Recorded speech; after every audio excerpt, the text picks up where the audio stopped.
Guys, in this video I'm going to show you how to actually log out of Pokemon TCG Pocket. Now you cannot do it directly from the app right here. What you'll need to do, for example, if we go to other and then we go to account, it'll just show you an option to delete account. You cannot switch your account from here.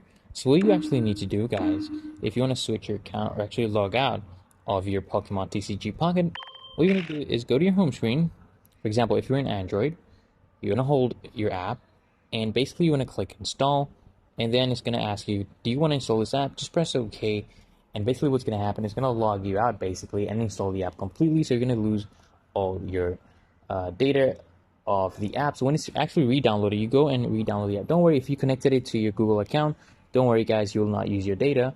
But what you do is you come here, search for Pokemon TCG. And you see right here guys, you just come and reinstall again, and then it's going to prompt you to log in. When you log in, just use another Google account or you need to create a different account, guys. So it's literally that easy and simple. So if this video helps you out, guys, make sure you hit that like button, comment down below if you still haven't trouble, and I'll try to help you out. Until next time, guys, make sure you subscribe to the channel so I can see you guys in the next video.